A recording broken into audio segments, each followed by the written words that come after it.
Да.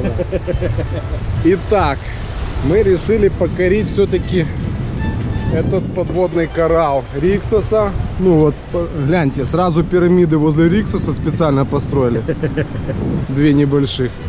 Мы идем по понтону, спускаемся. Понтон небольшой. Смотрите, первый спуск. Я не знаю, куда он.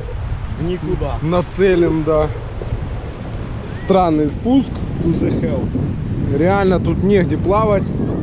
Для чего он сделан, известно только тем, кто его делал, и заказчикам. Зато ночью надпись Рикса светится. Да, очень красиво светится.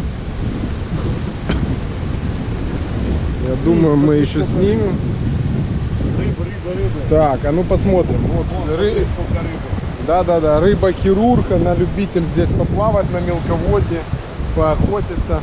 Опасная рыбка, на самом деле красивая, часто встречается в кораллах именно Шарм-эль-Шейха. Очень острый плавник, очень глубоко может разрезать, поэтому будьте аккуратны. Как говорила надпись, среди нас ветераны. Идем. Март месяц, волны, ветрено. Сейчас мы специально выбрали относительно неветреную погоду для съемки. Потому что когда большой или сильный ветер, большие волны, снимать почти невозможно. Можно снимать, ничего не слышно, только свист ветра. Да и на пляже находиться совершенно неприятно и некомфортно. Да, вот эта надпись ночью красивенным образом светится. И весь мост подсвечивается. Да, заметьте, новые технологии дошли до Египта. Все на солнечных батареях.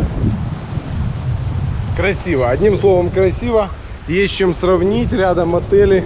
По ночам он приглашает, иди утопись. Ну, не настолько, но есть куда нырнуть. Вот мы дошли. В режиме живого времени мы дошли до самого пирса. Посмотрите, здесь предусмотрено все для людей. Вы оставляете здесь свои вещи. И реально... Есть мальчик, лайфгард. Да, вот он, охранник вашей жизни. Hello. Видите, оставляем свои вещи в отдельной ячейке. В принципе, я слышал, что можно даже заказать ласты для снорклинга. Вот они, рыбки. Сейчас мы нырнем и посмотрим. Жалко, с разбегу нельзя прыгнуть.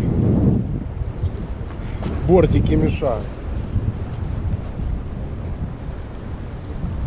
Да, вот видите, Да, буйки мешают. Буйки показывают глубину. Да, он там показывает такую глубину. Так, итак, мы спускаемся, проверяем маски.